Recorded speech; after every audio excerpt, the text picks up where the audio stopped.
We are again. Yes, it would appear that some viewers got to see us talking about which articles we were going to pick up in the Scottish section of the programme. Some of them, even if they hang around long enough, would have heard you and I go through the income tax stats. That's right. And interestingly, folks, if there's anybody there, they're 1920. Interestingly, folks, we found out that 60% of income tax receipts are paid by 10% of the population. That was interesting, was it not, David? Oh, yeah.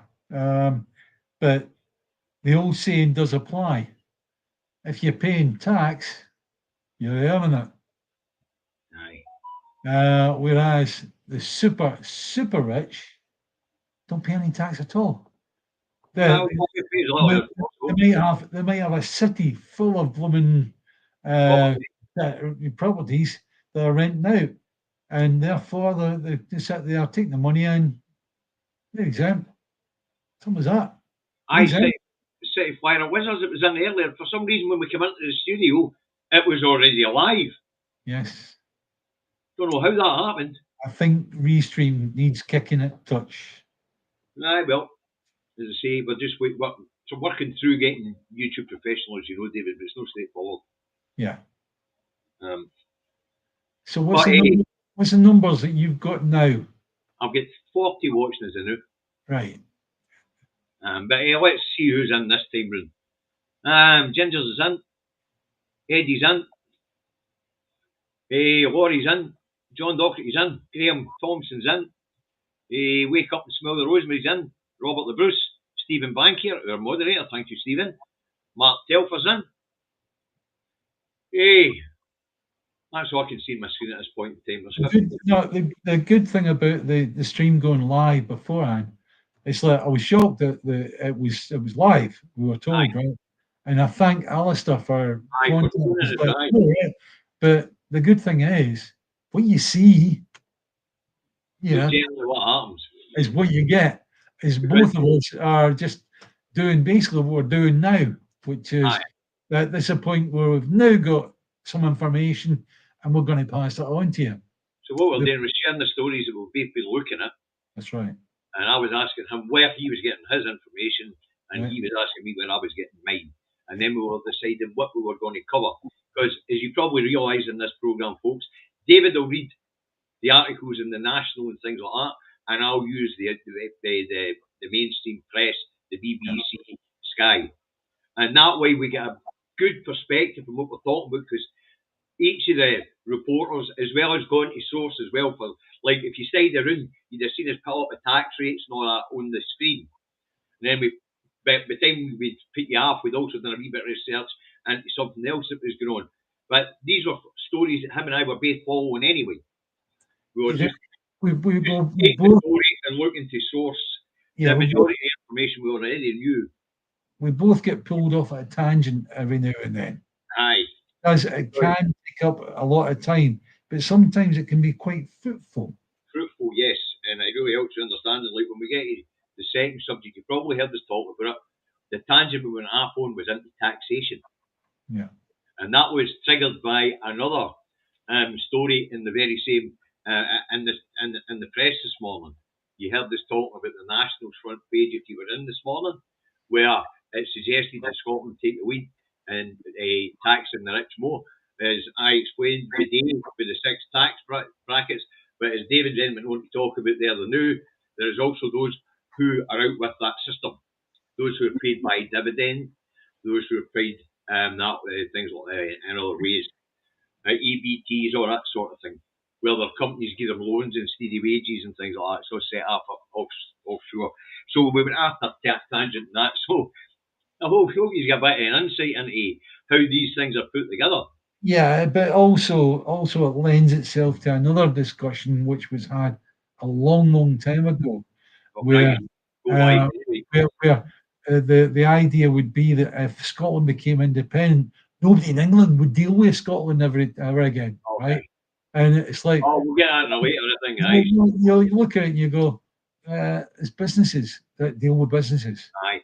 And the reason why they come to Scotland because certain businesses are faster, better, cheaper, all the rest of it, right? And at the end of the day, It doesn't matter if the government go, no, you won't deal with them. Business will find a way around. Thanks, Same as Alice. they find a way around with taxation. I'm glad you enjoyed the review behind the curtains, so sometimes it can get quite fucking ranty. I mean, I argued about what we're going to actually talk about. But for a while there, as you know, I was setting the agenda because David wasn't really into. He was still too far back in his recovery to get into it the way we're getting into it again, which makes it much more fun to do. Much more fun to do. No, I say it's a knife and fork, and David goes, "No, it's a fucking knife." Or a Yeah. spoon. I'll call it a spoon. That is to say, it is much better fun now that he's back then, have the research again, and then we can dispute the subjects we want to talk about. That's right. And then what generally comes down to folk, for me as well, be honest, is what's the biggest story? Yes. Or which story interests the fairies the most? And then we'll go that way. So, I mean, the first story, the Amazon story, because David's a big fan of AI. You know, I'm having to use AI because my search engine's become AI. Yeah. And the first story today, folks, is an Amazon story. Amazon have had to take down 6 AI-generated books about previous First Ministers in Scotland. David and I were having a laugh about it. You've probably seen this, but... Oh, I was going to get me write my book as well. There you go. I couldn't get me right the Indie Truck David book. There's no way that could be translated. And there's 70 odds of them. My time on screen with the multi-billionaire David McGuinness. There you go.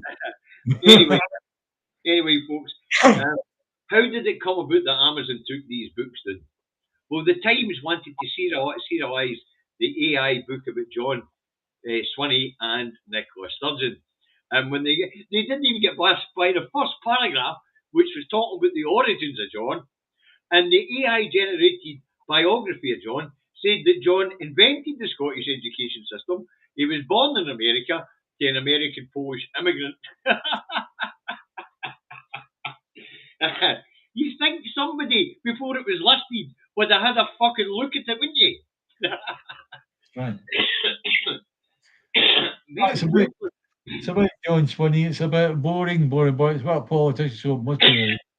Anyway, but what's more interesting is it's obviously the person that asked the AI to put these biographies together also didn't read them. Just put them out for sale on Amazon. No, also the other side is that if the AI had that John was born in America to Polish parents, somebody somewhere has got to have put that into the AI, the web somewhere. Unless this guy's these, unless the guy who's asked for the AI thing has dealt with making fiction, because apparently that's where these things belong in the fiction. And anyway, the BBC then asked how many AI-generated books there were of the Scottish First Ministers on Amazon, and the total was 6, but the first 2, the John Swinney and the Nicola Sturgeon ones, had disappeared. And by the time the BBC's request for copies of the others had went through, they were told they're no longer available. They did not meet Amazon's accuracy and qualification, or they weren't accurate enough to be sold on Amazon and that particular genre. No, honestly, I really, really, really want to get my hands on these books. I want to see it. I want to read it, right? It would be funny, innit? That would be absolutely fantastic. That would be absolutely hilarious, but so much for AI taking over for authors writing actual books. Yeah. But as you said, the only thing is, David, the information that it got must have been entered somewhere in some record, someplace, you know. Wikipedia, on the internet somewhere. Wikipedia is a good one because at the end of the day, you can go to Wikipedia and you can look it and you can put in whatever you like. Aye. Don't tell everybody that one, right? Oh, no, we won't tell everybody. So anyway, the BBC, when they asked for the other 4, they found out that all AI-generated biographies, biography, what you want to call them, have been taken down. reference Scottish First Ministers, because when they actually get round to checking them, none of them were accurate. Yeah. And most of the inaccuracies had to do with background. And that's probably go to Davy Wikipedia. You'll probably find that unionists have been fucking about their pages in Wikipedia. Yeah, if you want Nicola Sturgeon's autobiography, right? Get the Door, Frank, or whatever it's called, right?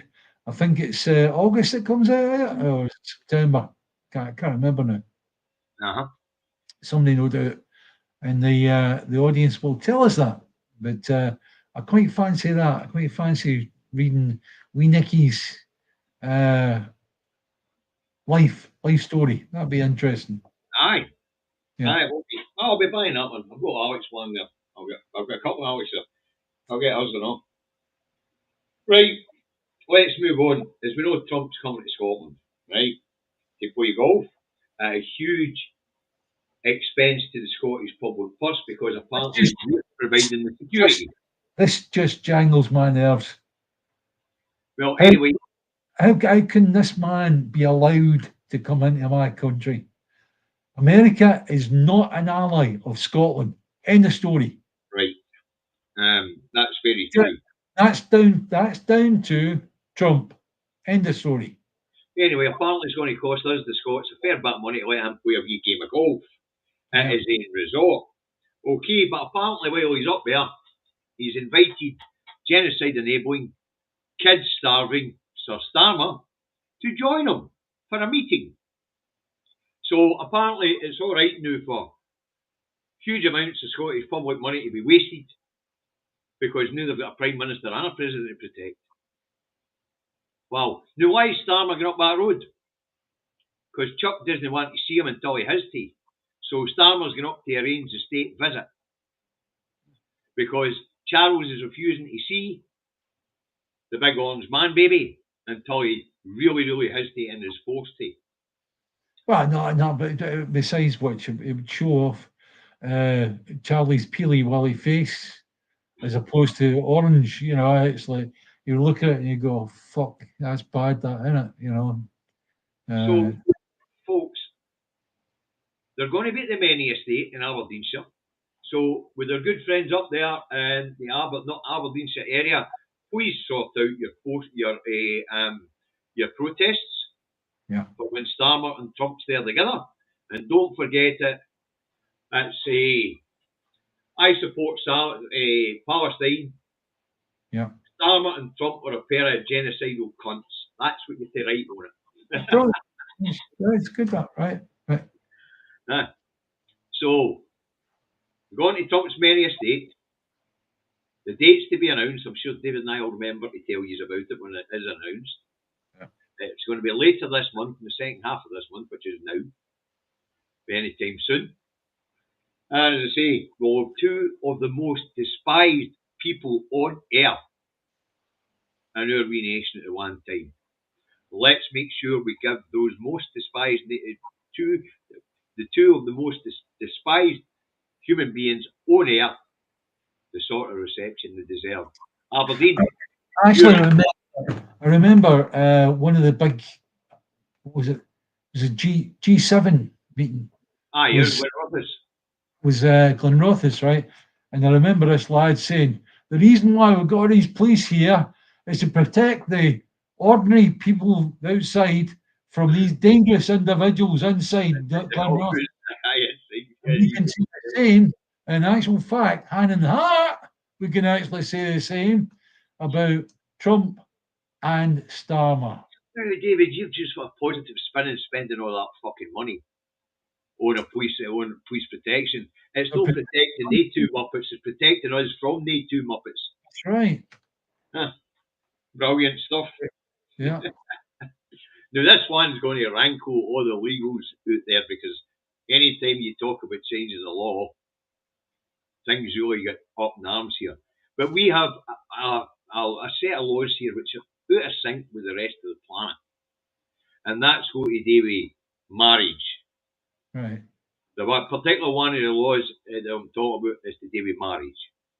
Right. We're talking about where in certain of the Middle Eastern countries you can actually marry a lass aged 12? Is that what you're talking about? No, we're talking about this country where you can actually marry a lass aged 16 without parental consent. But that also includes a lad of 16 Yes. marrying a lass of 16. Yes. But don't forget, the lad or the lass can actually join the armed forces Yes. and be handed a gun and do all sorts of horrible things. Well, to be fair, David, for the last 10, 15 years in the military, they can't be sent into active combat until they're 18. Okay, right. So, but we're still talking about the situation. Let's say that the Russians came in and tried to colonize Scotland, right? Or England better still, right? Are you saying that those 16-year-olds wouldn't be given a gun and said the enemy's that way? Oh, of course they would. Of course they would. And they'd already be pre-trained. So, therefore, why are you changing Scottish law with regard to that? I'm no. Right, okay, you're not, I'm not. It's going to be debated in the Scottish Parliament. It was proposed by Ash Reagan of the Alpha Party. Well, Ash Reagan, who's got a massive support behind her in terms of everything she says and everything she does. Not. No, but that doesn't change the fact apparently she's passionate about this particular subject. Any parliamentarian can bring it up.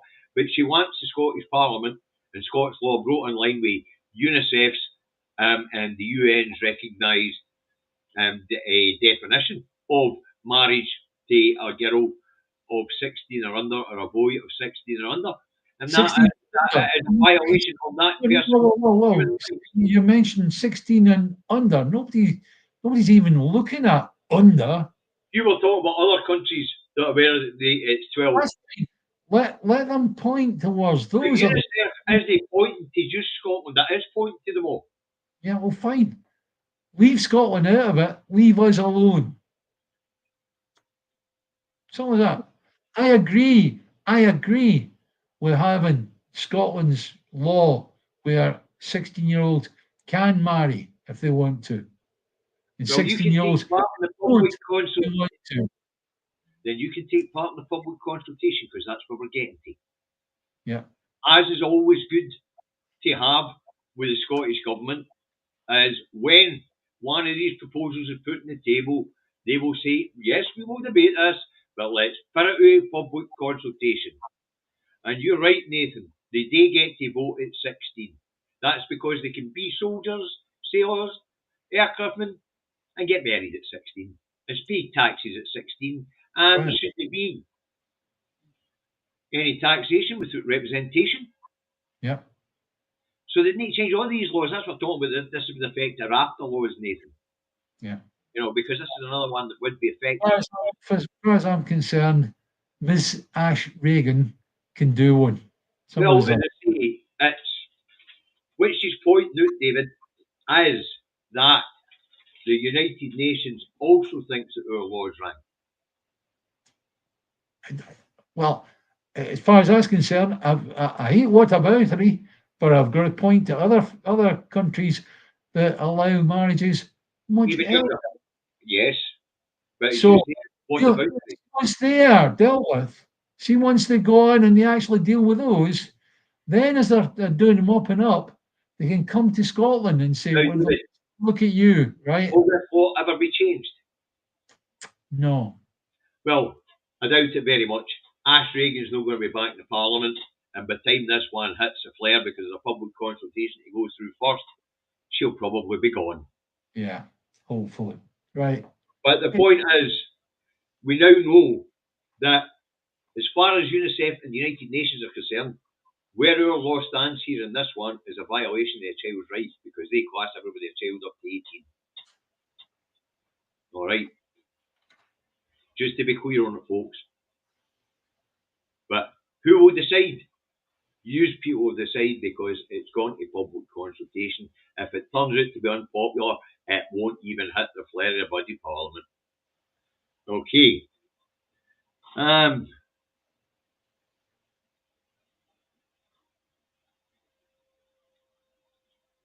Now, you know, I'm no against public consultation. Covenanter soldier. I'm very much I believe that the public should be consulted as much as possible when it comes to policy making. So it's no a case of kicking it out on the responsibility of. If we live in a true democracy, the responsibility lies with us anyway. The elected member only represents our views. Allegedly, that's how it's supposed to work. Okay. So, folks, just some nonsense in the press again, because it is a silly season. But will it come to pass? It might at some point. Will it be in this Parliament? Definitely not. Right, David, let's move on. This one you brought up, and that was support for an independent Scotland joining the EU, but also support for the UK. Fuck off! But we'll start off with a story. And the story is that YouGov polled 6 European nations on their favourability towards the UK or an independent Scotland. Don't forget that one of the nations was the United Kingdom. Yes, and one of the nations was the United Kingdom. Okay, so the polling. We put it down like that, right? So the polling covers UK, France, Germany, Denmark, Spain, and Italy. Okay, now across the 5 European nations, there's overwhelming support for the UK to rejoin, and there is within the UK itself there is overwhelming support for the UK to rejoin. I'll just stop you there, David. Right? Please remember that this was the YouGov polling company. Yes. Who was calling up Joe Public in Germany or in Spain or in Denmark, whatever, right? If we look at actually the UK rejoining the EU, forget it, because what would happen is the people that making the decision would be the leaders of those countries. They would look at it and go, wasn't there a bit of a mess the last time? Didn't we go through years of nonsense with the UK? Nah, they're not getting back in. So the people in the UK or in Germany or whatever, when you go, oh yeah, let them back in. Well, they'll get back in. Forget it. That's another matter. However, we're now talking about Scotland. Scotland is a different matter. Please wait a minute. Before, let me qualify a wee bit what you were saying there. Yeah. They would allow the UK to readmit as long as it reformed its democracy. Yeah. Past the post, and that way you wouldn't have the threat of one party dragging you in, one party dragging you all the time. Or 2 parties taking you back in, and 2 parties dragging you all the time. Like the situation we've got down there now, where you've got the Greens and maybe the Lib Dems going to take you back in, and you've got 3 wanting to keep you, Labour, Tory, and Reform. Okay, but what were the percentages? What's going to happen? Are we going to do away with first past the post anytime soon? Are we going to disband the House of Lords at some time soon? Is that ever going to happen, David? No. But let's run through the polling for UK. In the UK, it was 55% for rejoin, 34% against. In France, it was 53% for the UK to rejoin, 22% were against it. But remember, David's right, this is the general public. In Germany, 63% versus 18%. In Denmark, 72% versus 9%. In Spain, 60% versus 18%. And in Italy, 51%. They're not that keen on having the UK back. Against 17% against. Okay. Now, for an independent Scotland to join the EU, YouGov asked the same 6 countries the question: would you be in favour of an independent Scotland joining the EU? Funnily enough, the UK was included in the poll, and this one might surprise people, but 46% of the people in that poll versus 32% of the people in that poll said they would be in favour of an independent Scotland joining the EU. Unbelievable that the majority in England and Wales and Scotland, I presume, don't really have a problem with an independent Scotland joining the EU based on this poll. Now in France, 63% of the people were for an independent Scotland joining the EU, 13% were against it. In Germany, 68% were in favour, whereas 6% were against. In Denmark, 75%, well, they are our close neighbours, were in favour of us rejoining, against 6% against. 65% in Spain, against 30% against, 13% against, and 64% in Italy versus 11% against. So it would appear that the majority, based on that sample set of 6 countries, then the majority of people in Europe would take back the UK and would take an independent Scotland. Which is an that's such a poll taking place during the run-up to the 2014 referendum. If you imagine, we were being told that if Scotland left the UK, that we'd have to leave the EU, that sort of thing, and we wouldn't be allowed back in again. Yeah. Yep. So if you imagine, we've got a situation there where now Scotland would have to apply to join separately. Yep. Had we gone independent at that time, right? And we're being told by people, yeah, we want Scotland in. Aye, but I think at the time the point was as well that the UK, having been the member state, would have had a fucking veto because they weren't leaving at the time. Yeah, all right, okay. As far as that's concerned, though, it's like you got to look at things on their face, how it looks politically. Aye. And at that time, we were being told, no, Scotland. That's it. Being told England would use a fucking veto. Yeah. Yeah.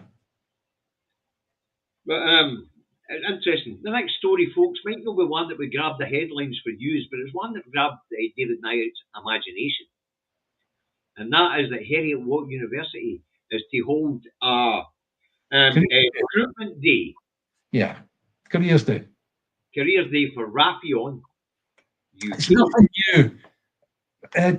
Universities up and down the country, everywhere, do careers days. Yeah, industry bodies go for the NHS, for Raytheon, for this, that, and the other, right? Nothing new. No. Nothing new, right? But here's where it differs. Raytheon UK produce parts for the 35 warplane, the F-35 fighter plane, right?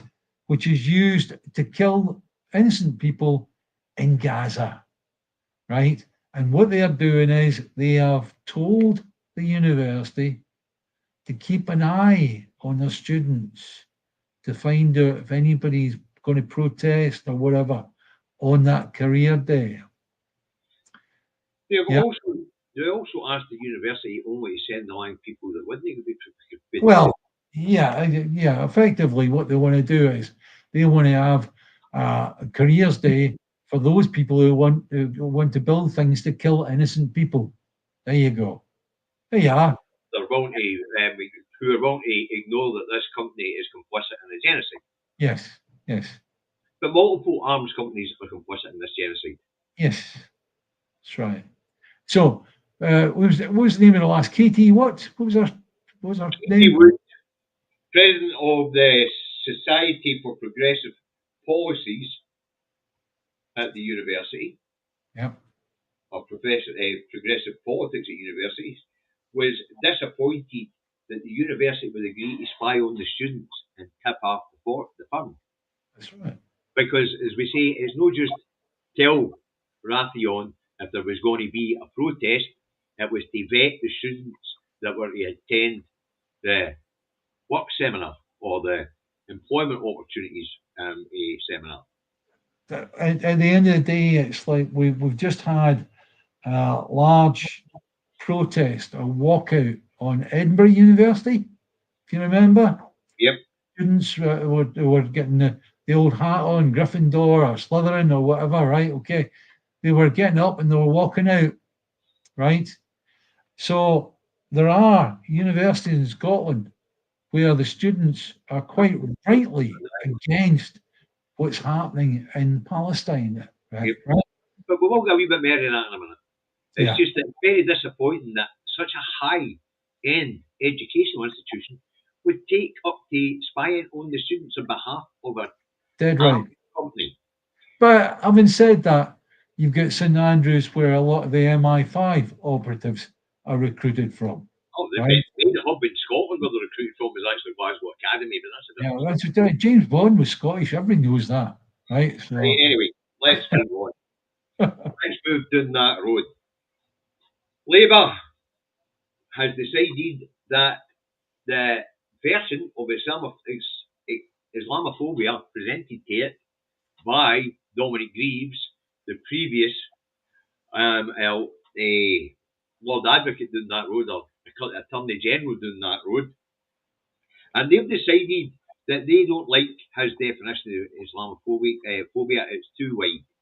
So they have decided to appoint Trevor Phillips, who is the chap that sits on your TV screens for Sky? You'll usually see him on a Sunday discussing politics, whatever, right? And he's a bastard. Sorry. As far as I'm concerned. He's well known for his anti-Semitic Semitic. statements. Sorry, no, is Islamophobic. Sorry, statements. And David and I were reading some of them earlier. It was dead interesting because it sounded dead like Starmer. Because Trevor Phillips was suspended for the Labour Party for saying that the Muslims were a nation within a nation and they don't integrate into society. I know a lot of Muslims that do integrate quite happily into Glasgow and all this stuff. David, I'm going to tell you a story that I was telling Sarah and the women in the Indie 2 Cafe this weekend. I popped out to the supermarket to pick up something that Sarah and I needed on Saturday. Yeah. And a beautiful day.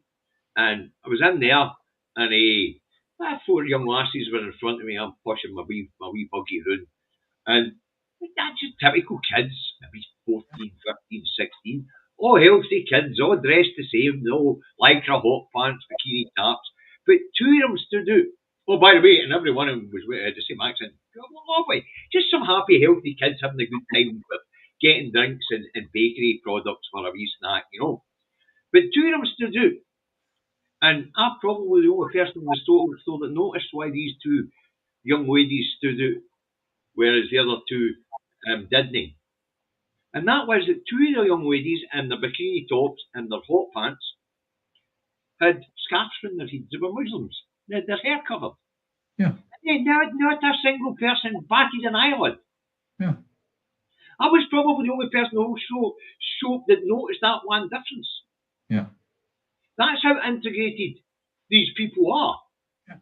And this claim by Trevor Phillips or anybody else that these people don't integrate. Well, I'll tell you something. Here in North Lancashire, I was in a supermarket full of people that didn't notice two wee lasses with their headscarves on. No.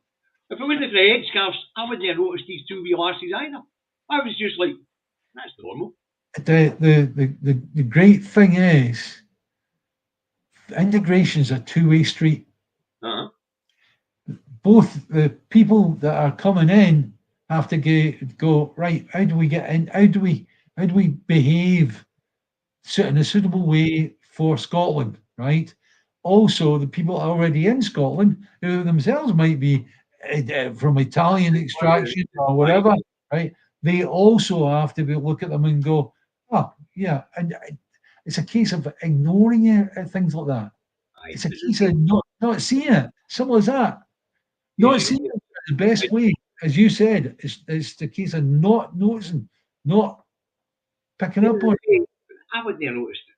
Like everybody else, I wouldn't have noticed if I hadn't been on the subject of Islamophobia, because this came out early weekend that Trevor Phillips was going to define for the Labour Party what Islamophobia is.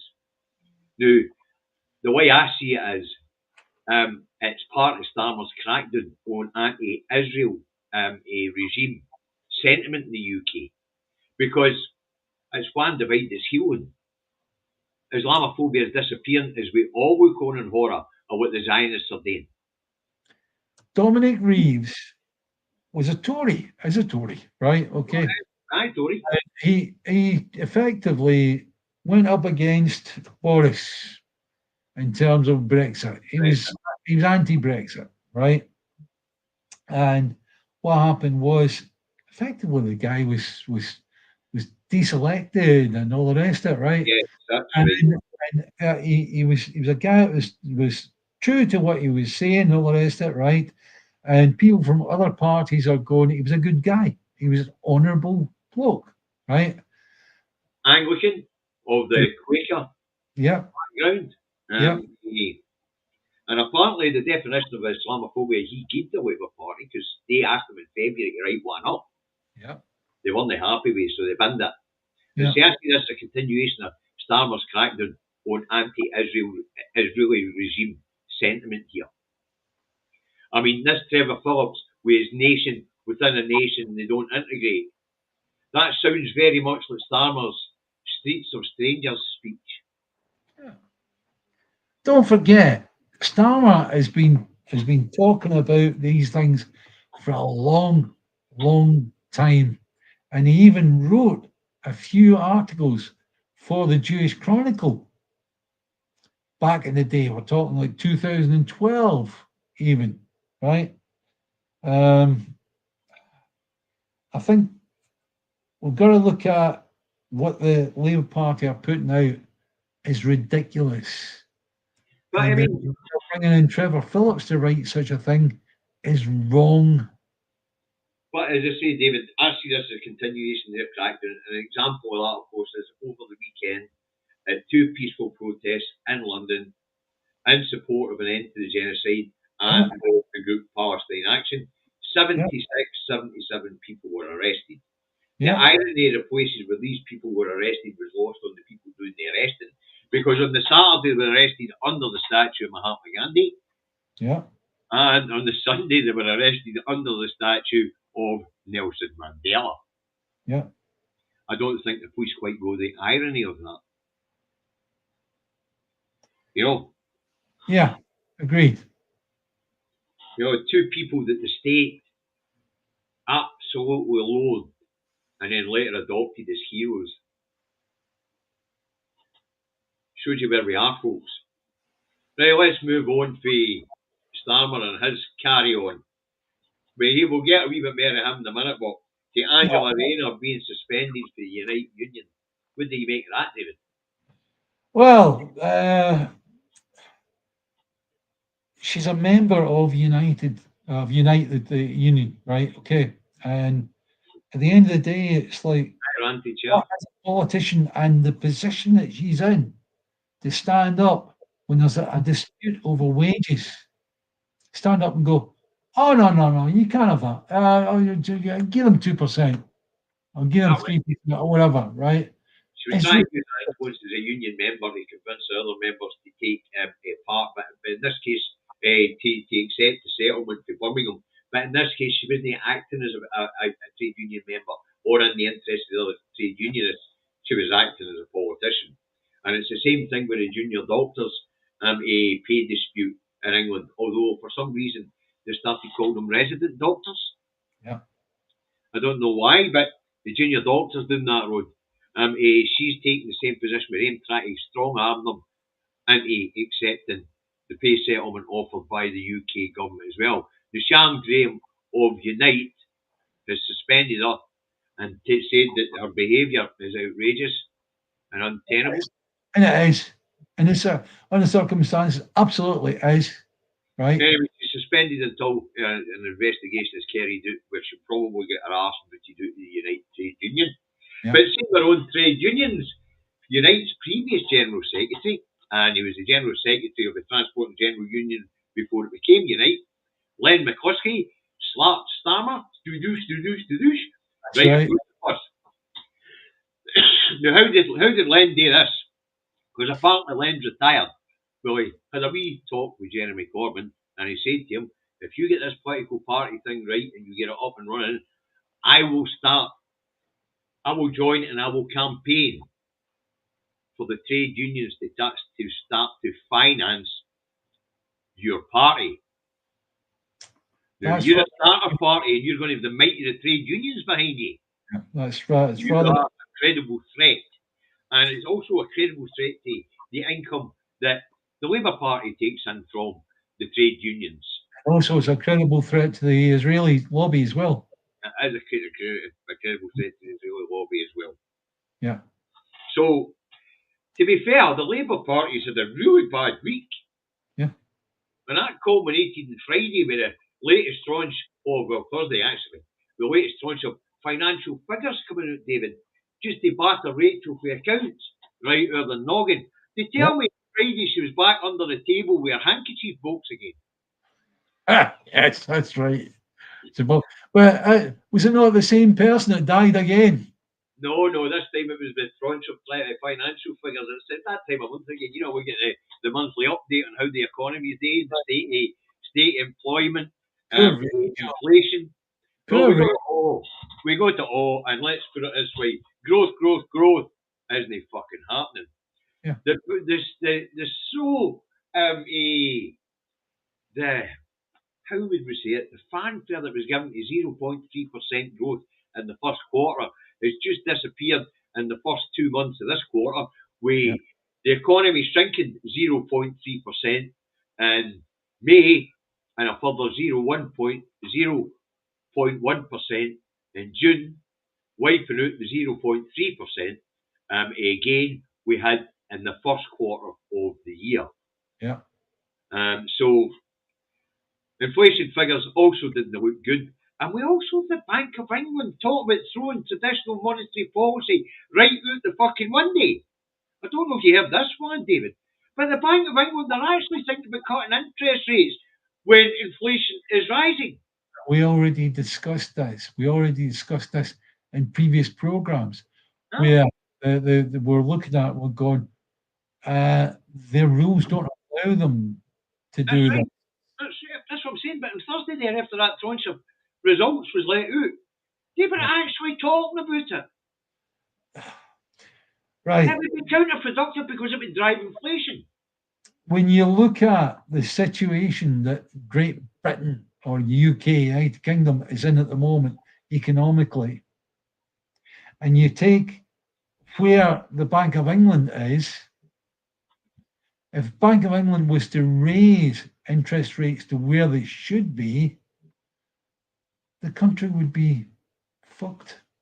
Well, what we're looking at to get it down to the 2%, inflation down to 2%, they're looking at sitting at 3.7, 3.8 now. You're looking at 6.5 in the interest rates. Tell me that Smarties, you can buy Smarties nowadays, but cheaper Smarties, they're quite good price, right? So therefore, what we're going to do is we're going to change the basket of goods that contain everything that you need for inflation. Is going to be Smarties. That's it. Smarties. Just Smarties. That's it, right?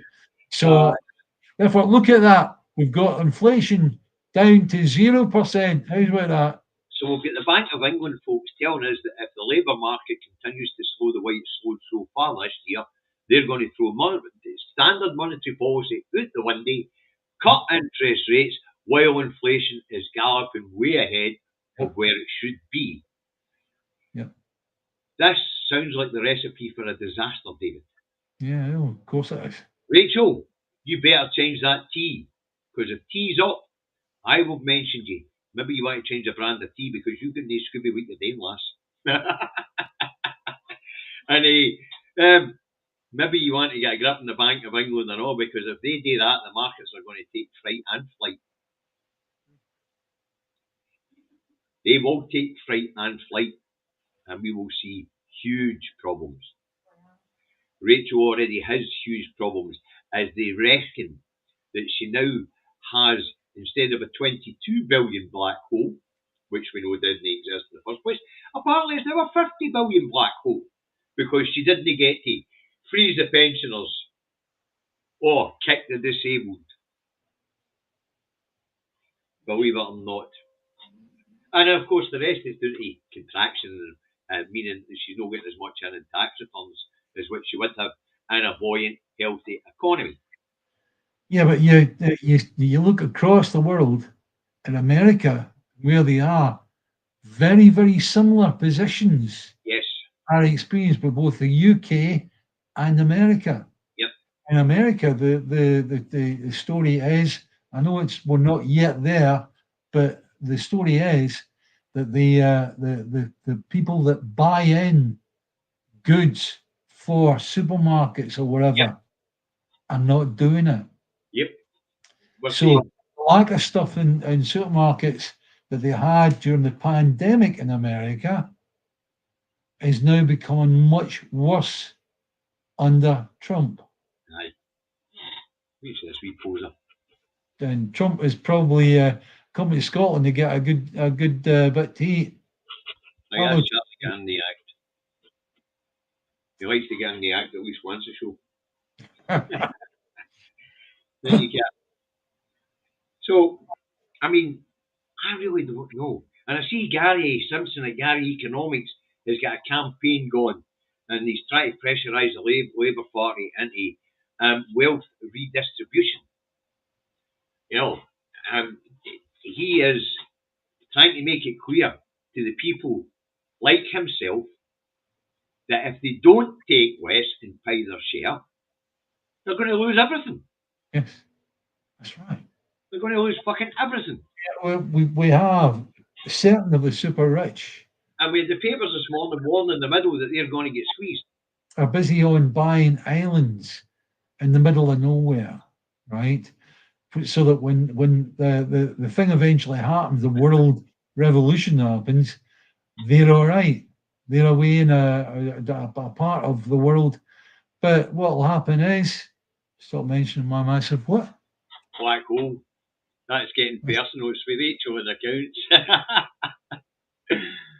But as I say, When we look at these people, we think to ourselves, it's like you are going to get yourselves covered with mountains, I think is the biblical saying, right? You're going to ask the mountains to cover them. It won't work. It won't work. as I say, you know, when they're talking in the papers this morning about the middle going to get squeezed in the next budget, and you're going to listen, the middle's not got fuck all left. Yeah. They're squeezed as much as they can squeeze out the David, pool. David, Charlie is winking away. I know, I'm doing it. Can you put them back on the table where you found them? No, I'm afraid he's just one of them ones, you know. Anyway, you can't see him now, he's in my lap. Hey, but it's lunacy. If they keep taking the rate they take, they're going to crash the economy, and then they'll lose. You know, there's no much left to squeeze out the middle. It's the argument of where the artificial intelligence is going to replace all the humans, right? We're going to end up universal basic income and all the rest of it, right? Okay. That's the argument, David. Yeah, the argument is, well, eventually there's going to be nobody to buy anything that's made by these robot factories because everybody is going to be sat in hillsides writing poetry or whatever or painting. That's it.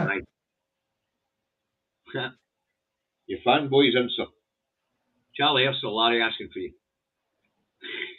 Dude, maybe a more important thing is there's an article that I don't be reading for it, just he says just there. The article that I fell upon, which was the Jewish Chronicle. Aye, whatever. By Starmer, exclusive. Why my Labour Party will always stand up for Israel, writes Keir Starmer. This was don't go any further. Written back in 2012, right? Wow, that's a long way back. Yeah, and in actual fact, you go into it, and then you get the artificial intelligence. Now remember, artificial intelligence in some cases can be quite useful in its language. It doesn't try to it doesn't try to offend people either side, right? And he went on about he's against BDS, anti-Semitism, all the rest of it, right? And you thought, what's BDS? BDS, in the context of the Palestinian Liberation Movement, stands for Boycott, divest, and sanction. That's what it yeah, stands for. boycott. Go read it. What have I told you about reading the articles? Yeah, I'm just it's a artificial intelligence. I said Well, that. An okay. article. That's okay then. I don't No, know. I'm so just being this is careful. is a Palestinian-led movement advocating freedom, justice, and equality for Palestinians, inspired by the South African and apartheid movement, according to the BDS movement. Right. Well, So you've heard of the new Caribbean alliance, haven't you? The Caribbean countries are going to take legal action against Israel. next, yeah, again, I used the artificial intelligence to create a nice, concise answer as to what a Semite is. Now, you've heard the phrase, oh, it's anti Semitic, right? Yes, what a Semite So, is. so therefore, if we look at that, we go, well, what's a Semite, right? You're So going to told us.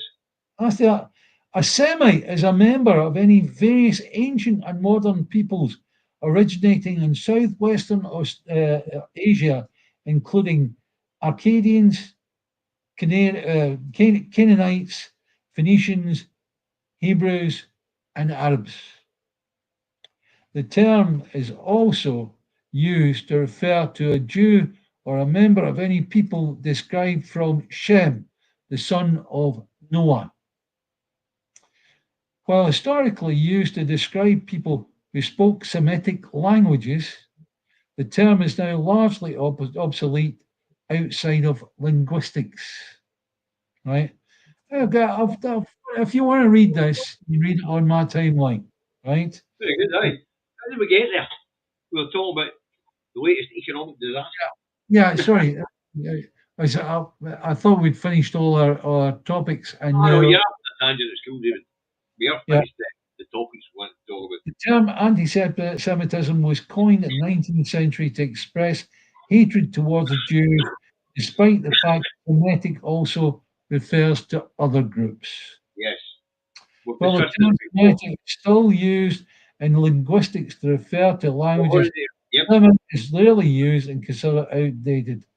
I say the term anti-Semitic has been used by the Zionist regime to describe anyone who objects to their treatment of the Palestinians and sees what the Jewish lobby are doing to control both the UK and the USA. Well, David, I would go a wee bit further than the Palestinian people. If you look at the people running about, Israel's attacked them all. Yeah, that's right. Yeah, Attacked them all. And it's been a bad weekend for kids trying to get food. yeah, As they've been shooting them, didn't they? Shooting galleries. yeah, And they're not even hiding it for the long.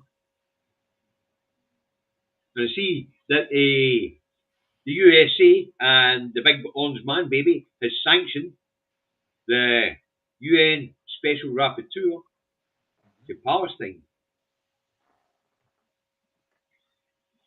because she's just presented the UN with her latest support and she's talking about businesses that are complicit in this genocide, not just governments. She's talking about businesses that are complicit in this genocide. And we were just talking about one earlier, Raytheon, that's in with the UK. the F-35 parts which are made here in the UK. Yeah, Remember, folks, if you don't know, the F-35 isn't constructed in one country; it's constructed in many. but then again, it still comes back on the British government Yep, who are given Raytheon the licenses to produce things for abroad. Stephen Kelly, that's an interesting point. Do you know that almost every single prime minister and president that Israel's had since its formation in 1948 has been a So European, from an Eastern European Jew. that's right. The majority of whom have been from Ukraine, Yeah, which is interesting because right up until modern day, it gave Putin the excuse to get into Ukraine. There was still a Nazi, there was still a strong Nazi movement in Ukraine, yeah, especially in the Donbass region. You yeah, can Google the main shopping precincts in Donbass, and the pictures of today will come up. And when you look at the grand entrance and the stairway there hanging is the big Nazi flags. Them all. So there's a reason why there are so many Eastern European Jews in Israel after 1948, because Europe still wasn't safe for them. But the rest of the world didn't want them either. As we know, that's why the state of Israel was set up within Palestine. And actually, when you get right down to it, how it was meant to be, isn't it how it was made in the image by the Israeli people? They were supposed to stay in the wee area they were given and then move out and integrate amongst the greater Palestinian people the way it had always been. Because the Jewish people had always been there. All the ones that were driven out, didn't go? Some of them stayed, and they lived in perfect harmony with the other Semites in the area. Yeah. Including the Palestinians. And as we know, the idea was made up of 5 terrorist organisations which were operating in Palestine prior to the Balfour Declaration. They five terrorist organisations then came together to form the IDF. So maybe history lesson for you folks. Look it up. Now time is flying by, David. Yeah. I've got to work. Now, hope you found the subjects we had to talk about today interesting. I know you heard the first 2 or 4 we come on, and I hope you found the ones in between interesting. An awful lot of foot down that road when it comes to suppressing legal, peaceful protest.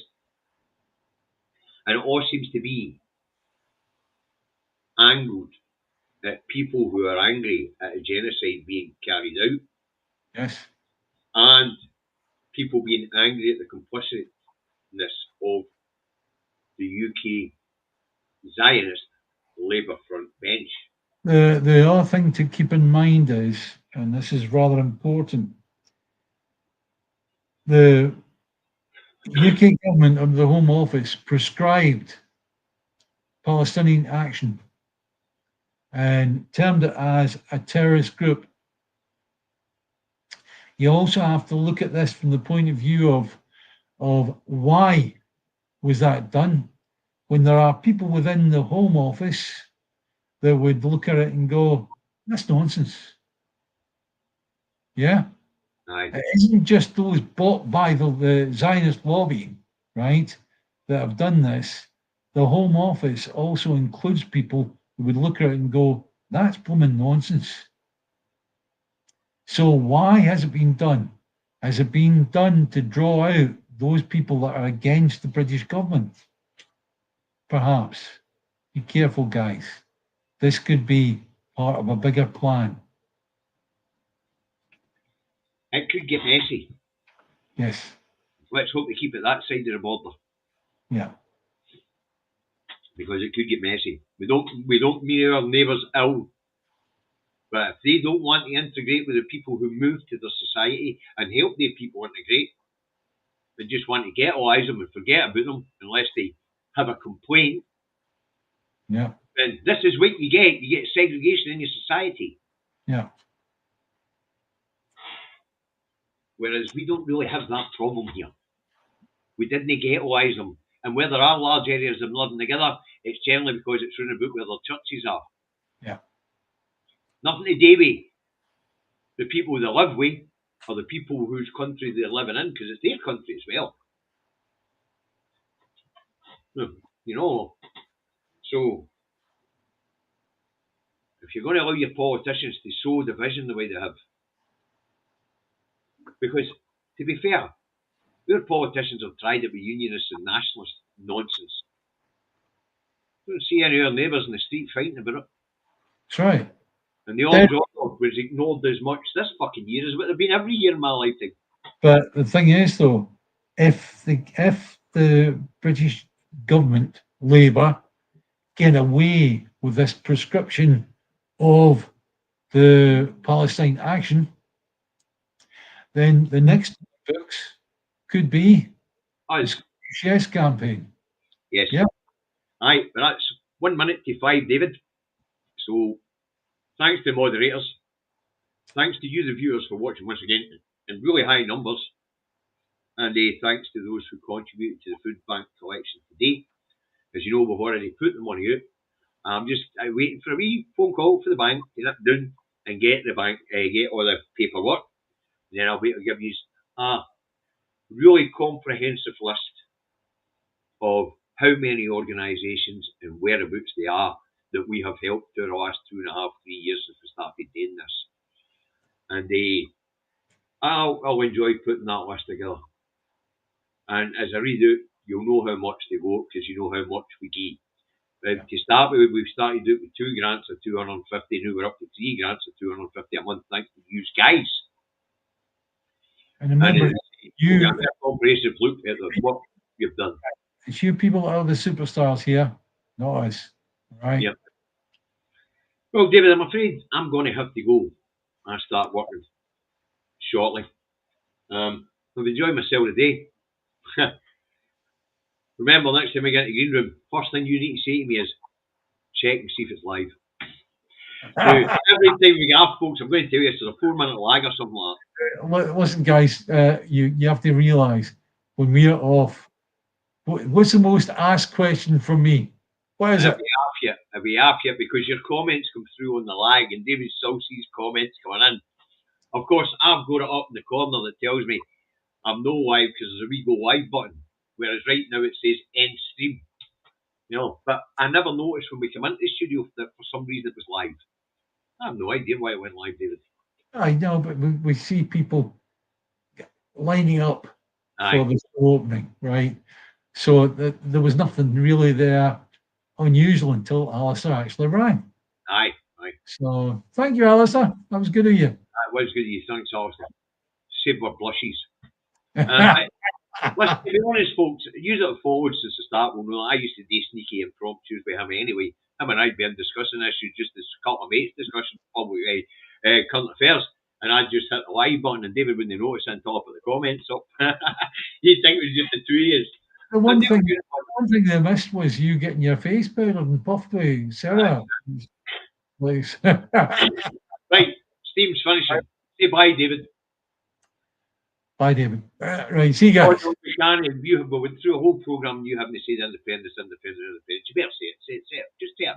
Okay. Listen, guys. Time for independence. And David says, eyes on the prize. Fuck off. See you tomorrow, 10:30. Don't be late or you're on the naughty step. Bye for now.